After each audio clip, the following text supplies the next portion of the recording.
금강경 제37강입니다. 이번 시간에는 제13분 여법수지분을 함께 살펴보도록 하겠습니다. 여법수지, 법답게 받아 지녀라, 이런 뜻입니다. 금강경에서 가르친 바대로 그대로 믿고 실천 수행하라는 뜻입니다. 본문을 읽어가면서 설명드리죠. 그때 수보리가 부처님께 사리었다. 세존이시여, 마땅히 이 경을 무엇이라 이름하오며 저희들이 어떻게 받들어 지녀야 하겠습니까? 이렇게 물었습니다. 대승경전에서는요, 부처님의 제자들이 그 경전의 내용을 듣다가 이제 경의 이름을 뭐라고 붙여야 됩니까? 라고 부처님께 묻는 그런 내용들이 등장을 합니다. 대승경전마다 거의 그렇게 제목에 대해서 부처님께 질문하는 그런 형식을 띄고 있어요. 초기 경전에는 그런 그 내용이 나오질 않고 있습니다. 대승경전에 등장하는 그런 문구들인데요. 뭐 화엄경, 법화경, 열반경, 유마경, 승만경, 원각경, 또 뭐 해신밀경 등등 해가지고 제가 기억하는 대승의 주요 경전들에는 꼭 이렇게 설법을 듣는 제자가 부처님께 지금 설하고 계신 이 경을 제목을 붙인다면 무엇이라고 붙일 수 있습니까? 이렇게 질문을 하는 것이죠. 그러자 부처님께서 수보리에게 말씀하셨다. 이 경은 금강 반야바라밀이니 너희들은 마땅히 이 이름대로 받들어 지니라. 그러니까 이 경 이름을 금강 반야바라밀 경이라고 이렇게 명명한다. 금강 반야. 금강경을 제가 이제 여러분께 서두에서 이제 밝힌 대로 금강이라는 말은 이제 금강석을 비유한다고 볼 수 있죠. 견고한, 견고한, 깨지지 않는, 물론 일설에는 이 금강석도 이제 강한 그런 충격을 주면 깨진다고 합니다. 그러나 일반적으로는 금강은 그 다이아몬드는 매우 단단한 물질이고 또 어떻습니까? 깨끗하고 또 빛을 발하고 또 고귀하잖아요. 그래서 참 보통 사람들은 얻기가 어렵죠. 다이아몬드를 얻기가 어렵듯이 이렇게 금강경의 가르침은 무언가를 견고하기 때문에 다른 것들을 깨뜨릴 수가 있지 않습니까? 그래서 이제 금강할 때 이 표현을 앞에다가 어떤 자를 붙이냐면 능파 이런 그 단어를 붙입니다. 능이 깨뜨리는 능이 깨뜨리는 금강과 같은 지혜를 완성하는 경전, 이렇게 이제 간략히 이해를 하시면 되겠습니다. 그래서 아무튼 이 금강경은 뭔가를 그렇습니까? 깨뜨리는 무언가를 이렇게 이제 파괴하는 그런 가르침이란 뜻인데, 그 깨뜨리는 대상이 누구라고 그랬습니까? 깨뜨리는 대상이 금강경에서 깨뜨리려고 하는 대상, 금강석과 같은 지혜로서 뭔가를 깨뜨린다. 깨뜨리는 대상이 뭐냐면 바로 법집이라고 볼 수가 있습니다. 법집. 법이 있다는 집착이에요. 법이 있다는 집착, 즉 법에 대한 집착. 요 법에 대한 집착은 누가 가지고 있었느냐 하면 소승들이 가지고 있습니다. 소승들이. 제가 이제 이 초기 불교를 옹호하시는 분들은 그 상당히 거부감을 느끼겠지만, 이 대승경전들은 그 거의가요, 항상 그 내용에 소승의 지혜, 소승의 깨달음, 소승의 경지, 소승의 설법을 제압합니다. 제압을 해요. 예. 그러니까 늘 말씀드렸듯 대승보다 낮은 것이 소승 아닙니까? 그래서 이 소승이라는 말은 이 희나야나에서 이제 비롯된 용어인데요. 그때 희나라는 말은 작다는 의미만 가지고 있는 게 아니라 낮다, 열등하다는 거죠. 그리고 좁다라는 그런 의미도 지니고 있습니다. 그러니까 낮고 좁고, 그렇죠. 낮고 좁고 작다라는 의미를 가지고 있는 것이 바로 이 희나야나예요. 야나라는 말은 승, 그래서 소승, 그렇죠.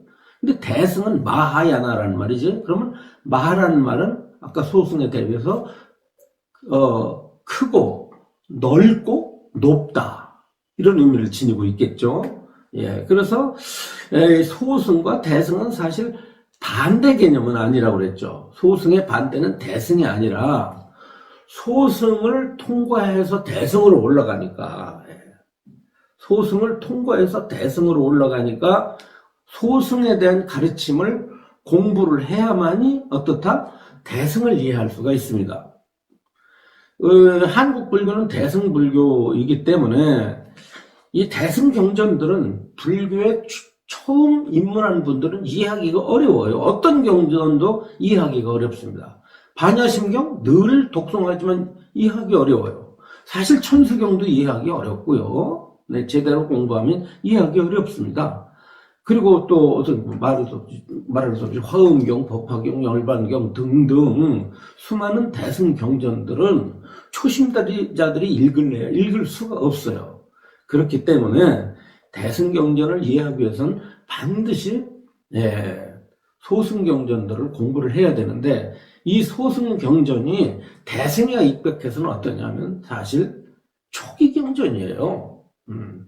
어떤 분들은 요즘에 소승이라는 말을 쓰지 마라 해가지고 초기 경전이라고 해야 된다, 혹은 상자부 불교라고 해야 된다, 이렇게 되는데, 이거는 왜 초기 경전을 소승 경전이라고 하지 말아야 되는지, 그 변들이 그게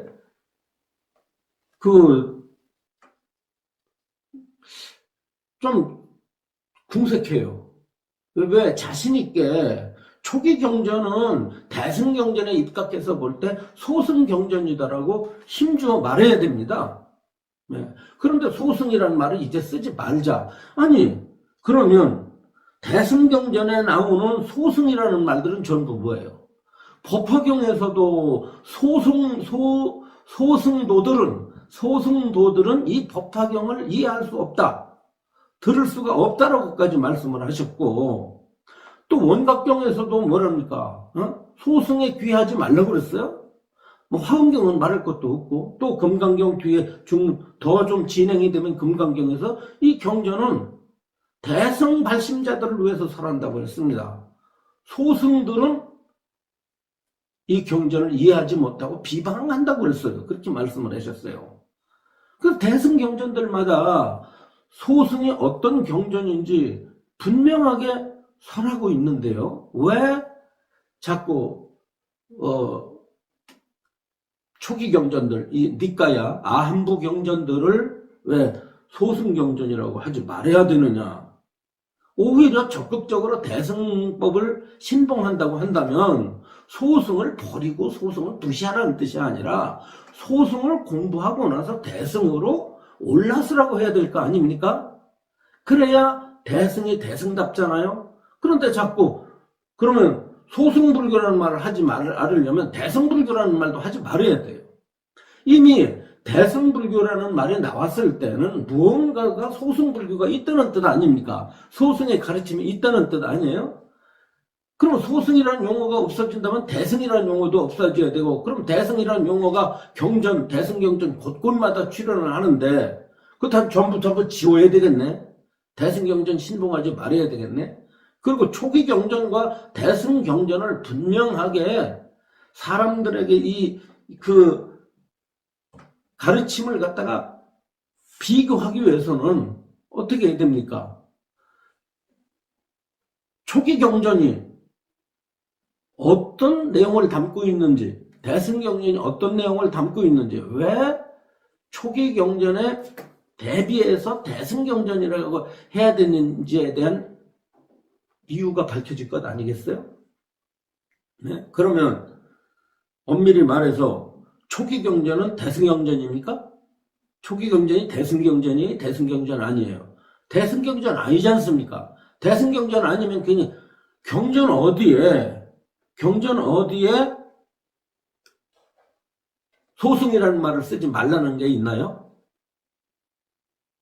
더구나 초기 경전에 의지해서 수행을 하고 있는 남방에는 스리랑카, 미얀마, 이쪽, 태국 같은 데에서는 대승의 가르침을 아예 들여다보지도 않습니다. 대승도들은요, 우리나라 같은 경우에는 초기 경전들 공부하려고 하는 스님, 수행자들은 초기 경전 달통하지는 못해도 다 공부하지 않습니까? 그리고 신봉하잖아요. 초기 경전이 부처님 그 가르침이 아니라고 누가 대승 수행자들이 말한 사람이 있나요? 아니잖아요. 저도 초기 경전 그 가르침을 매우 신봉합니다. 대승 경전의 가르침과 똑같은 차원에서 신봉을 해요. 신봉을 하지만 어떻습니까? 초기 경전과 대승 경전은 이런 차이가 있다는 걸 알고서 제가 두 경전을 다 신봉을 하고 있습니다. 네. 그런데 아까 말씀드린 대로 남방의 수행자들은 대승 경전을 알래 들여다보지도 않는데, 들여다보지 않는다는 건 무슨 뜻이에요? 받아들이지 않는다는 뜻 아니에요? 그런데 그 사람들한테 가서 대승 경전이 부처님 말씀이라고 이렇게 자신 있게 설명하는 사람을 저는 보지를 못했습니다. 왜 초기 경전이 대승 사상과는 뚜렷하게 그 차원에 있어서 구별이 됨에도 불구하고 대승을 대승이라 하지 못하고 초기 경전 소승을 소승이라고 하지 못하는지 나는 잘 이해를 할 수가 없다라는 뜻이에요. 그러면 좀 싫어하니까, 요즘에는 안 쓰니까, 초기 불교 하는 사람들이 거북하게 생각하니까, 또는 뭐가 불교 안에서 통합을 하고 서로가 융화를 하고 이렇게 대립하지 말고 이렇게 그렇게 지내는 것이 불자다운 모습이고 수행자다운 모습이니까 자꾸 그런 대립 용어를 쓰지 말자, 이렇게 이제 생각하시는 모양인데요. 그렇게 그 진리에 대한 부분을 그렇게 어떤 화합이라고 하는 차원에서 그렇게 희석시키고, 저는 그게 뭉갠다고 생각을 해요. 그렇게 뭉갠다고 생각을 해. 그러면 안 되죠. 뚜렷해야 됩니다. 제가 자신있게 말씀드린 것은 초기 경전은 소승 경전입니다. 왜? 대승 경전 곳곳에, 대승 경전마다 초기 경전에서 10대 제자라고 하는 수행자들이, 그 혁혁한 제자들이 전부 뭡니까? 대승 경전에 들어와서 대승의 보살들한테 치열하게 깨집니다. 거기에 머물지 말라고, 그것이 다가 아니라고, 그런 견해를 일으키지 말라고. 그 여기 있는 금강경 같은 경우에 수보리만 하더라도 어떻습니까? 수보리가 아라한이에요. 해공제일 아라한.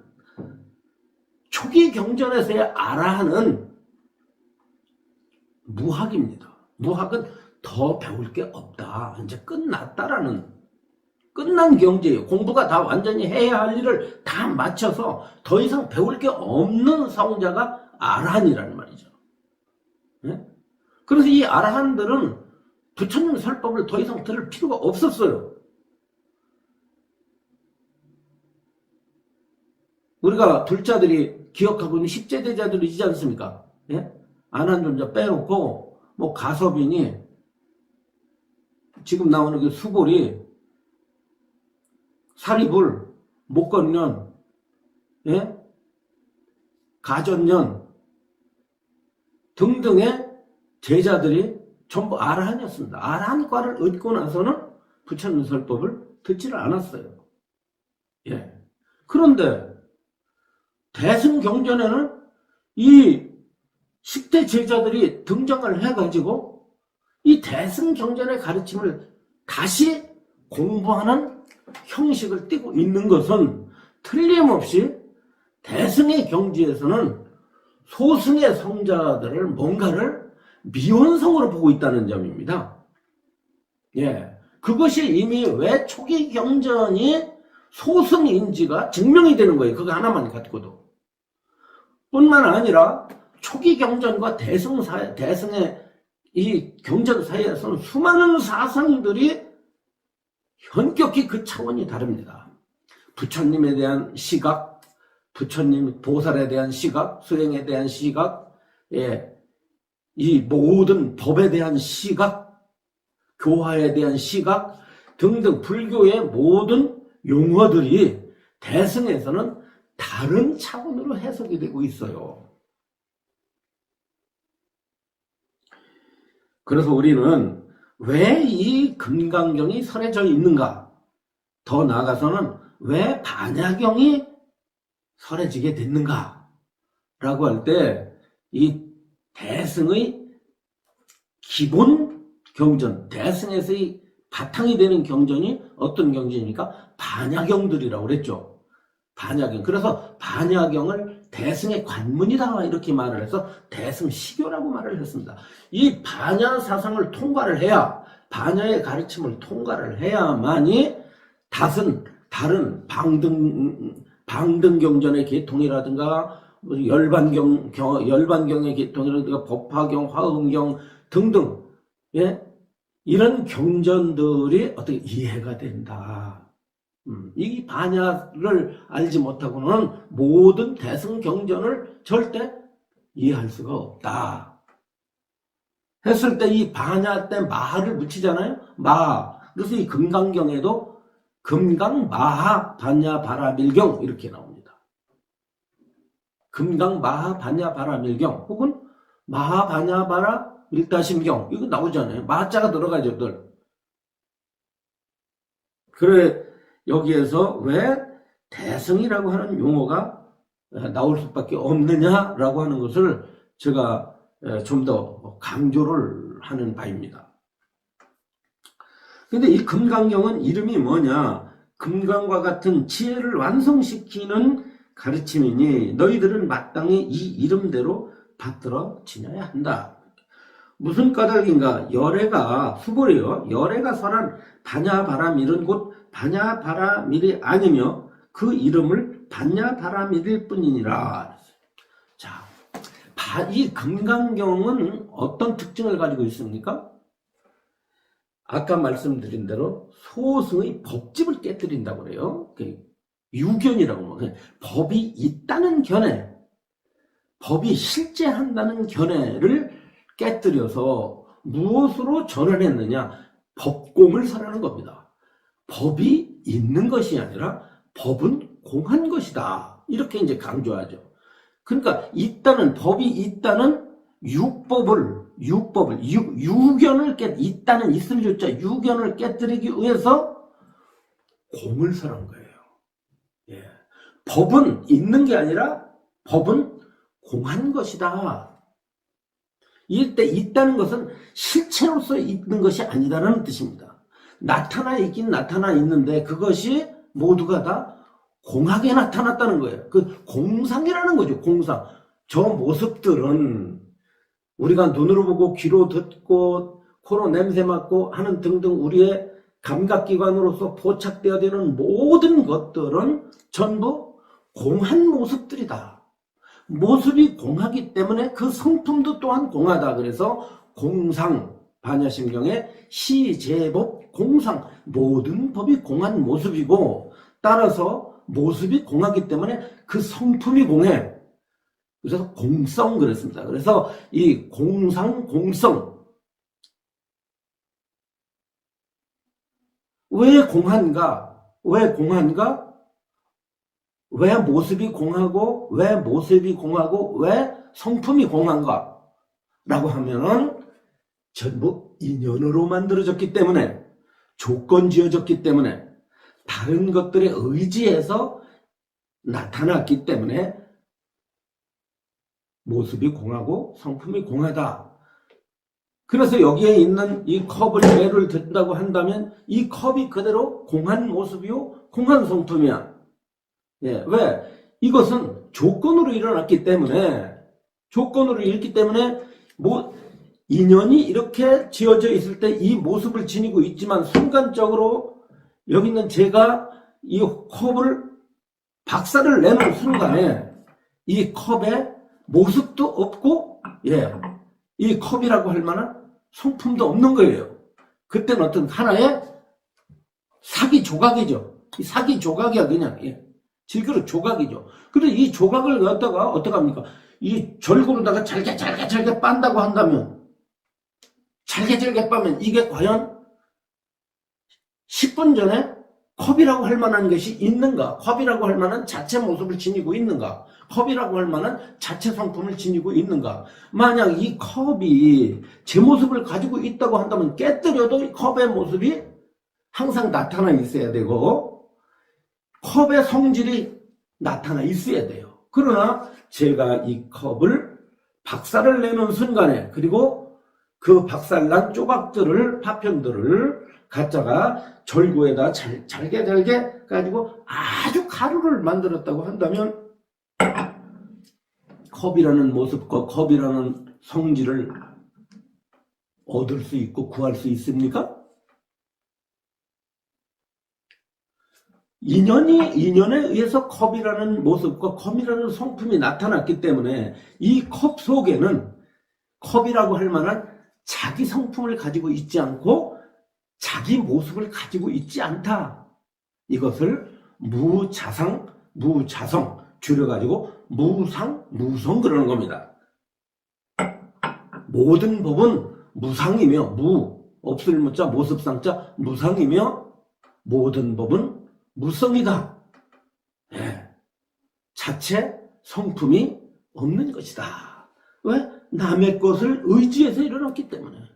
컵은 이거는 여기 있는 이 찻잔은 흙과 불과 도공 이 질그릇을 만든 이 찻잔을 만든 도공에 의지해서 나타난 거예요. 흙이 없다면 불이 없다.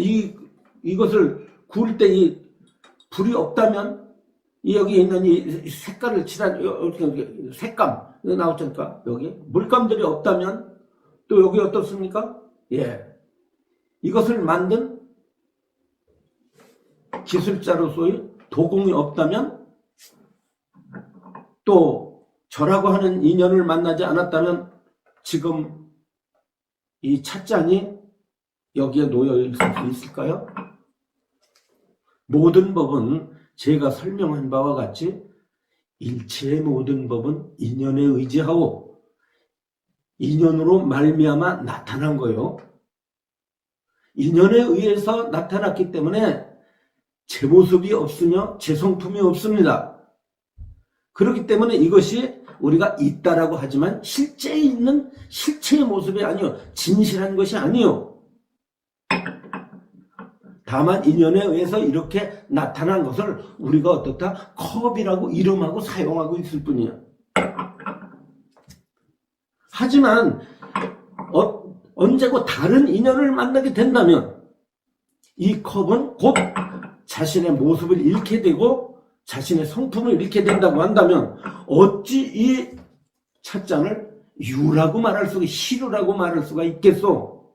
그러니 이 찻잔은 그 모습이 없지는 않으나 진실로 있다고 말할 수 없으므로 그 용어를 다시 붙이기를 부처님께서 공하다라고 이렇게 표현하신 것입니다. 예, 이렇게 설명을 드릴 수가 있습니다. 예. 지혜로운 분들은 잘 이해하셔야 돼요. 그래서 요것처럼 여러분들의 몸이 그렇고 여러분들의 마음이 그렇습니다. 그리고 모든 세간법이 전부 그래요. 그래서 일체의 모든 법을 우리가 그냥 표현할 땐 나무가 있다, 꽃이 있다, 저기 산이 있다, 들이 있다, 사람이 있다, 네. 뭐 무슨 생각이 있다, 감정이 있다, 무슨 마음이 있다 그러지만 마음이건 물질이건 몸이건 뭐건 모조리 이것이 인연을 벗어난 것은 세상에 아무데도 없습니다. 그 인연이라는 말을, 인연을 다른 용어로는 연기라고 한다고 그랬죠. 인연이라는 말과 연기라는 말이 이것이 그냥 비슷하다고, 거의 같다고 생각하시면 됩니다. 왜냐하면 인연생기의 줄임말이 연기예요. 인연생기의 줄임말이 연기인데, 인이라는 것은 직접적인 원인이고 연이라는 말은 보조적인 조건들이죠. 그래서 원인과 조건이 결합을 해가지고 일어나고 나타난다, 생겨나고 나타난다는 뜻에서 인연생기 그랬는데, 이제 무엇이 과연 원인이 되고 무엇이 과연 조건이 되느냐는 것은 상당히 나누기가 어렵습니다. 원인과 조건을 과연 무엇이 원인이 되고 무엇이 조건이 되느냐, 어떤 법이 나타날 때 원인과 조건과 결과라고 하는 것이 과연 이렇게 다 구분돼 가지고 끝이 나느냐라고 할 때 그것은 아주 상당히 그것은 우리의 어떤 머리로서는 해야 될 수가 없는 그런 부분들이기 때문에, 그런 것들이기 때문에 원인과 조건과 결과가 어디서부터 어디까지냐라고 하는 것은 설명하기가 어려워요. 그만큼 이제 이 연기법이 설명하기가 어렵다는 뜻이죠. 다만 우리가 중생들을 갖다 깨우치게 하기 위해서 부처님께서 이것은 원인이고 이것은 조건이고 이렇게 이건 결과다라고 그런 중생의 차원에 맞춰서 그렇게 나눴을 뿐이에요. 원인, 조건, 결과를 나눴죠. 그러나 분명한 것은 일체의 모든 법은 다른 것들의 의지에서 나타난다.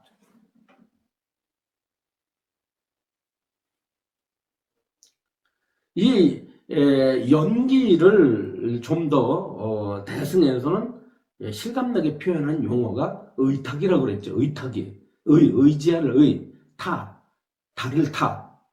일어날 기, 다른 것에 의지해서 일어난다. 그래서 모든 것은 연기이면서 의탁이 성이니라. 의탁이 상이요, 의탁이 성이니라. 의지에서 나타난 모습이요, 의지에서 나타난 성품이니라. 그러므로 일체의 모든 법에는 어떻다? 자기 성품이 없느니라. 또 자기 모습이 없느니라.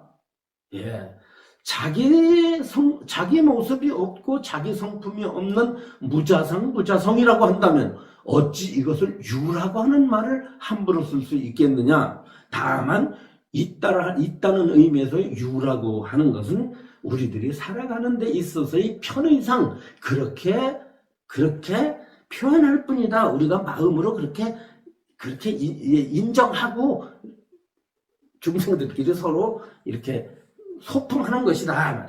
그래서 우리가 여기 컵이 있습니다 했을 때, 공성으로 볼 땐 컵이 있습니다라는 때 이 있습니다라는 말은 공성에 비추어 볼 때 어긋나는 말이죠, 사실은. 어긋나는 말. 그러나 컵을 갖다가 여기 이거 없습니다, 컵이 없습니다 할 수 있겠어요? 없습니다 할 수 없습니다. 그러니까 이 컵을 갖다 있다고도 해도 안 되고 없다고도 해도 안 되죠. 그러니까 여기에 좀 합당한 말이 없을까? 예, 공이라고 하는 것이 좋겠다. 예, 공. 그래서 공하다라고 했다는 점. 예, 불교 공부를 하려면 제가 말씀드린 지금 이 설명드린 내용을 잘 이해해야 됩니다. 불자님들 중에는 아이 뭐 이렇게 어려운 말씀을 저렇게 하실까? 왜 우리가 저런 어려운 공부를 해야 돼? 라고 하는 사람은 발심을 안 한 사람이야. 진발심을 안 한 사람이야. 예. 세상에 태어나서 진리를 알고 가야 되잖아요. 무자성, 무자상 딱 무자상이요 무자성이기 때문에 자체 모습이 없고 자체 성품이 없는 공성이기 때문에 다른 교리들이 나오는 거예요. 대승의 경전들이 나오는 거예요. 그렇기 때문에 어떻다? 모든 것이 공하다는 사실을 네가 믿고 인식했다고 한다면 흔히 요즘 불교 수행자들이 말하기를 그러므로 내려놓아야 된다. 그러므로 집착을 버려야 된다. 공한 모습이요 공한 성품이기 때문에 진실로 있는 것들이 아니기 때문에 방아착해야 된다라고 하는 그런 의미를 우리에게 어떻죠? 예. 간접적으로 가르쳐주고 있는 것이죠.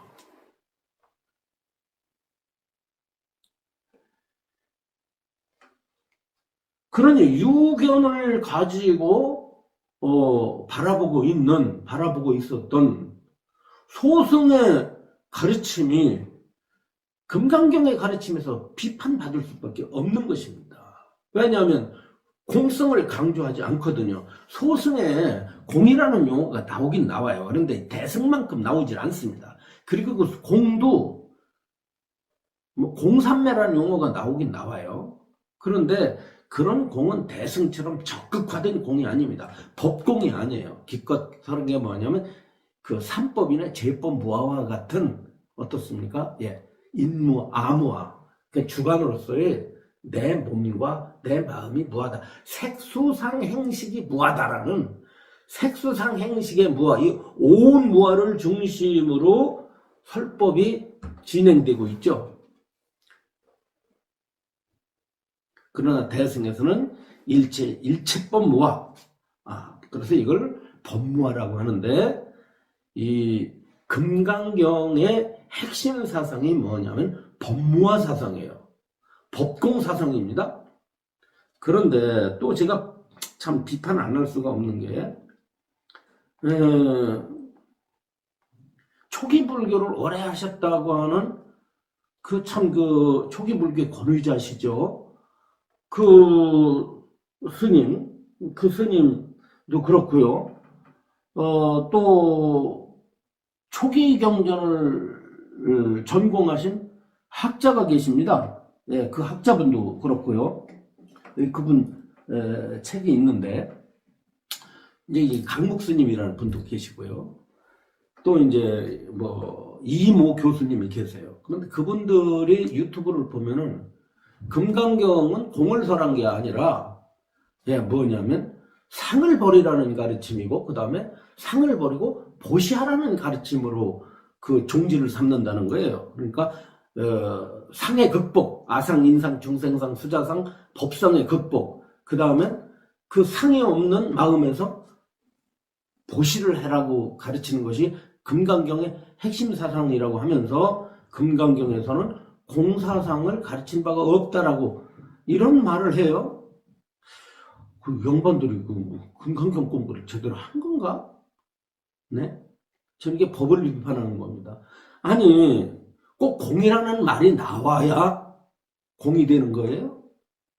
어머니가 자식한테 아가 내가 너를 사랑해, 사랑해라는 말을 꼭 해야 그게 사랑하는 겁니까? 이미 어머니가 자식을 바라보고 자식을 기를 때는 사랑이라는 바탕을 두고서 아기를 기르는 것 아니겠어요? 그러면 이 금강 반야바라밀입니다. 그리고 이 금강경은 반야 사상에 입각한 가르침이에요. 그러면 반야는 즉 어떤 사상과 강력하게 직접적으로 연관되어 있죠. 공사상입니다. 반야와 공이에요. 공이 없는, 그래서 이 공은 공을 깨닫는 지혜를 마하바냐라고 하는 거예요. 공성을 깨닫는 지혜가 마하바냐 바람일이다 이거예요. 응? 왜 여기에서 법상을 버리라고 합니까? 왜 아상을 버리라고 합니까? 왜 인상을 버리고 중생상을 버리고 수자상을 버리라고 합니까? 왜 그래요?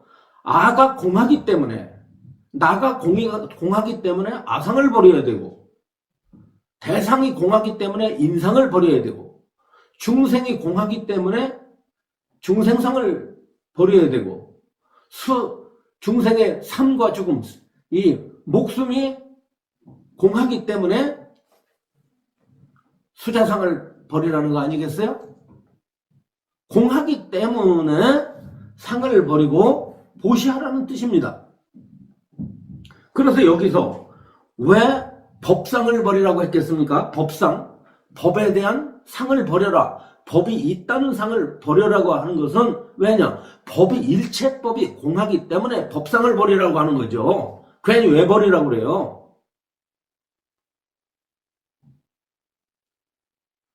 오온이 공하기 때문에 오온이 실체한다는 상을 버려야 되겠죠. 반야심경에서 오온이 공하다고 했죠. 오온이 공하다면 여러분들 몸과 마음이 공하다는 뜻이죠. 그죠? 여러분들의 마음이 공하다고 한다면, 몸과 마음이 공하다고 한다면 여러분들이 과연 몸과 마음을 나로서 삼을 수 있겠어요? 나 것이라고 이렇게 삼을 수 있겠어요? 그렇기 때문에 여러분들 자신 자체가 자신이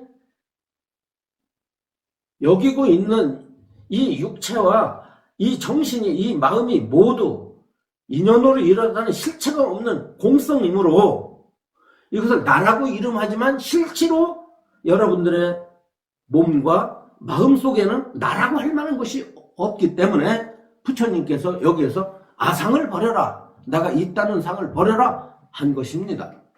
오온이 공하기 때문에 나가 없고, 나가 없기 때문에 나라는 견해를 버려라. 그러므로 나가 공하다면 저 남이라고 여겨진 저 대상들도 모두 다 함께 공한 것이기니 그러니 인상을 또 버려야 된다. 너가 지금 중생이라고 한다면 그 중생 자체가 공한 것이니 내가 중생이라는 사실도 버려야 된다.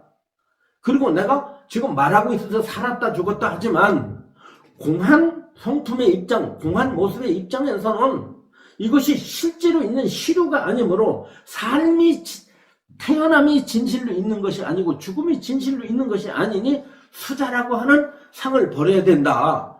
이렇게 우리가 이해를 해야만이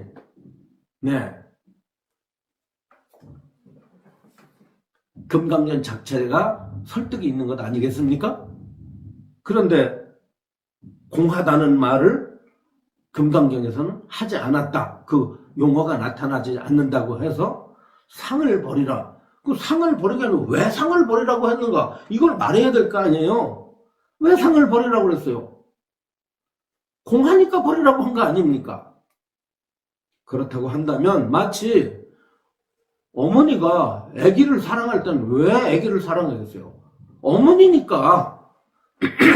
어머니 뱃속에서 나왔으니까 어머니가 사랑하는 것 아니겠어요? 꼭 그걸 빼놓고, 어머니가 그 자식을 낳았다는 사실을 빼놓고 어떻게 자식을 갖다 사랑한다는 말이 나올 수 있겠어요? 따라서 이 금강경은 공이라는 말을 강조하지 않았어도 이미 공성에 입각해서, 공상과 공성에 입각해서 설해지고 있다는 점, 이 점을 결코 간과해서는 안 된다.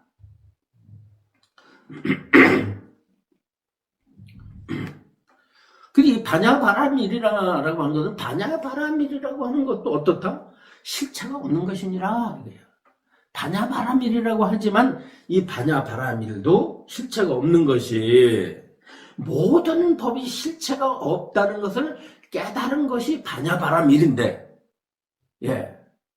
어떻게 따로 반야바라밀이라는 것을 따로 세울 수 있겠느냐? 크나큰 지혜라고 하는 것도 어떤 실체로서 존재하는 것이 아니다. 이 점이 참 여러분들께서 뭔가 여러분들이 이런 생각을 해요. 뭐 깨달은 분들은 아무튼 크나큰 지혜를 가지고 있을 것이다.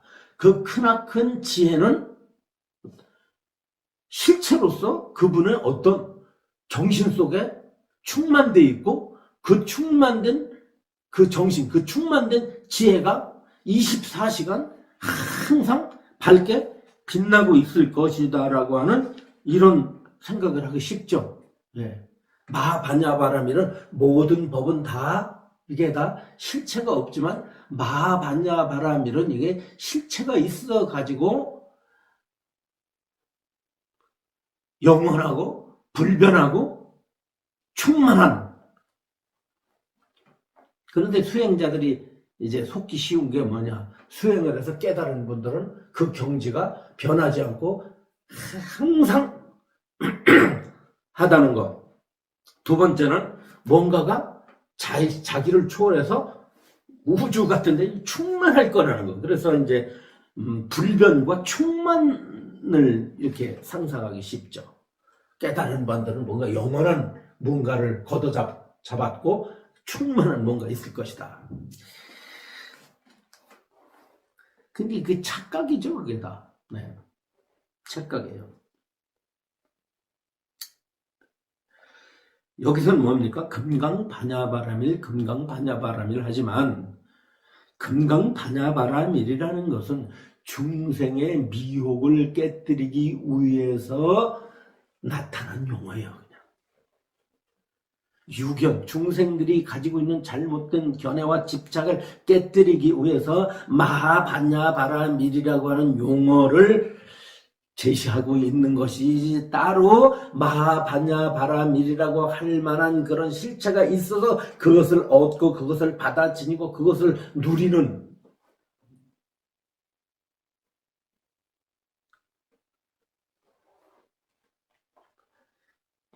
그런데 속아서는 안 된다. 왜 마하반야바라밀이라 했는가? 간단합니다.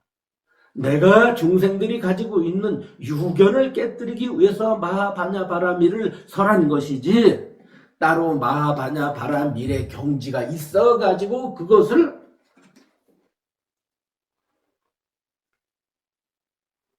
획득을 해서 거기에 누리는 것이 있다고 한다면 그게 뭐가 돼요? 그게 아까 말한 영원하고 뭐가 빛나고 뭐가 충만한 그런 것이 있다고 한다면 그건 뭐예요? 그게 아상, 인상, 중생상, 수자상이다. 많은 사람들이 수행자들이 속는 게 그거예요.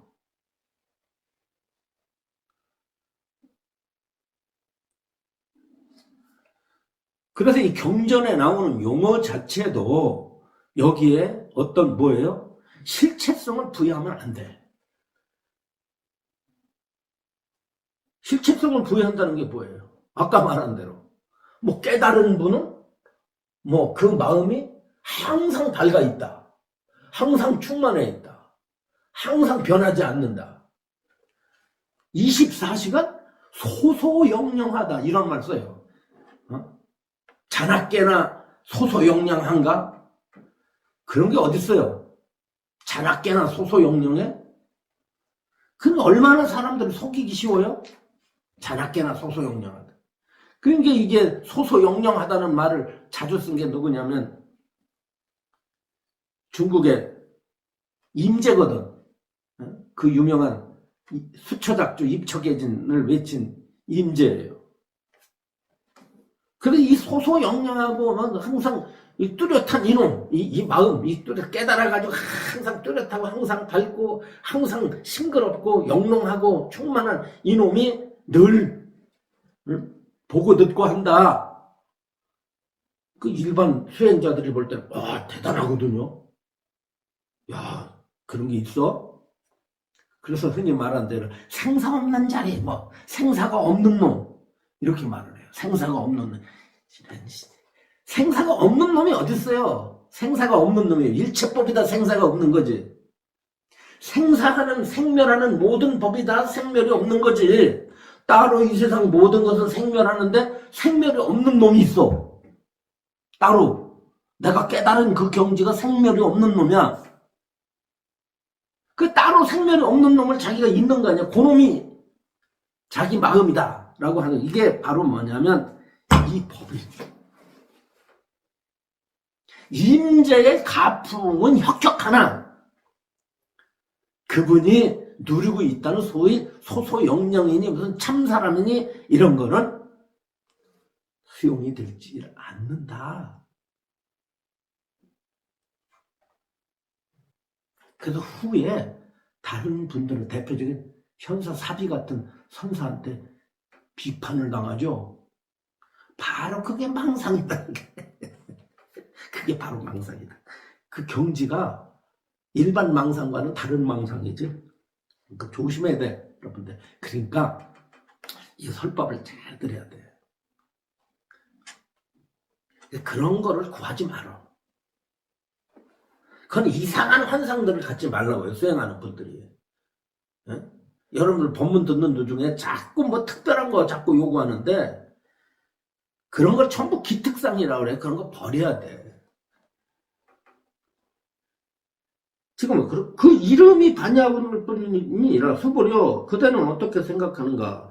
열애가 법을 말하는 바가 있는가? 진리를 말하는 바가 있는가? 수보리가 부처님께 살이었다. 세존이시여 열애께서는 말씀하신 바가 없사옵니다.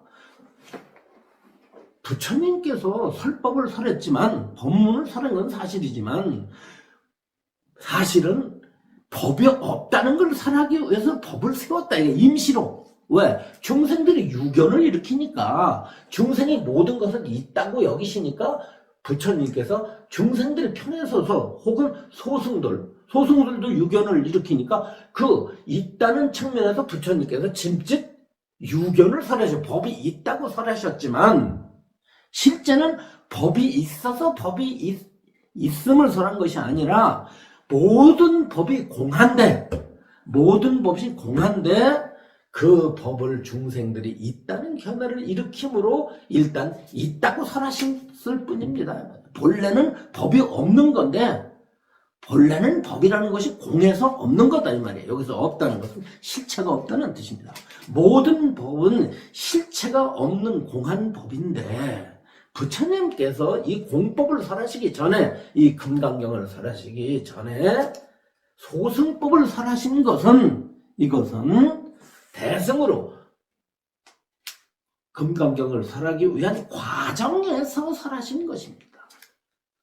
그러므로 금강경의 경지에서 볼 때는 법이 실체성이 없는 공성이므로 설할 바가 없는 것입니다. 법이 있어야 설하지. 법이 공한데 뭘 설할 게 있어.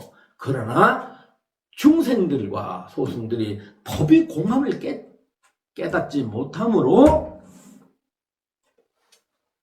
법의 공성을 설하기 위한 과정으로서 설법을 한 것에 불과합니다.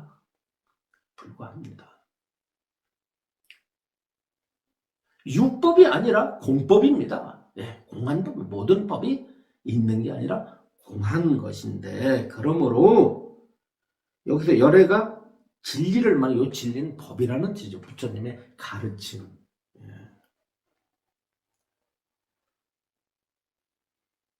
늘 말씀드리죠. 진리는, 불교에서의 진리는 정해진 게 없다. 정해진 게 없는 것을 진리라 한다.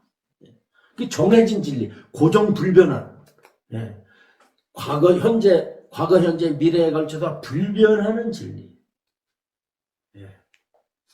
영원한 그 무엇은 그것이 없는 것으로서 진리를 삽니다. 그러면 진리라고 할 만한 것이 없는 것으로서 진리를 삼는다는 것은 어떻습니까? 이것은 불변한 거죠, 또. 그렇죠. 모든 법이, 모든 존재가 공하다는 사실로서, 그것으로서 일체가 다 지배를 당하고 있는 거죠. 공성을 벗어난 존재는 이 세상에 아무것도 없습니다. 왜 공성을 벗어난 존재는 아무것도 없을까요? 아까 말한 연기성이고 의탁이성이기 때문에 그렇다. 수보리가 부처님께 살이었다. 세존시여 열애께서는 말씀하신 바가 없사옵니다. 뭐를? 법을 말씀하신 바가 없다. 금강경의 경지에서 볼 땐 설할법이 본래 없었던 것이다.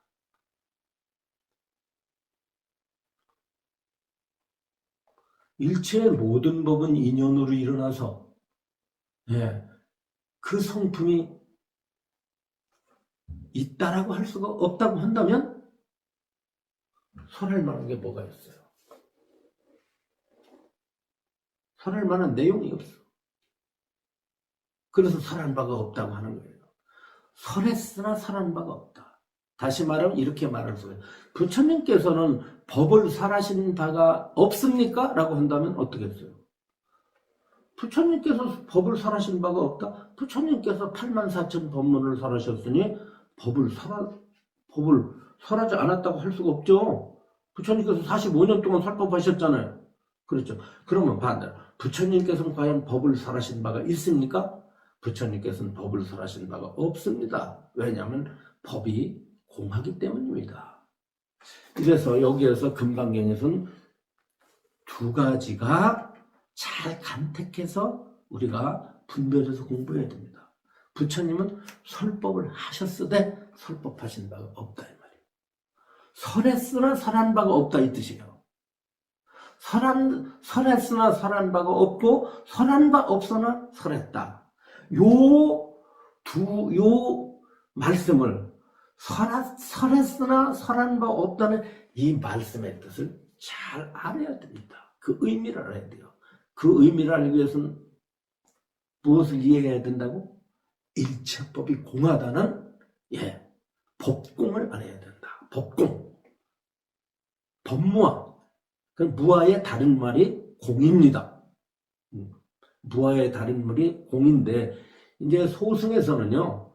무화할 땐 주로 누구에게만 적용을 합니까? 자기에게만 적용을 해. 그래가지고 내 몸과 마음 속에는 나라고 할 만한 게 없다.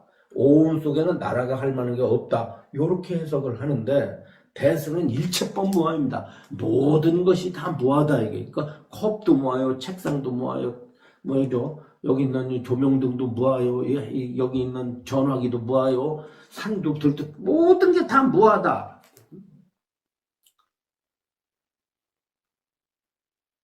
무화의 다른 말이 공성이다. 무화성이면서 공성이다. 여기에 바로 왜 부처님이 법을 설하지 않았는가라고 하는 그러한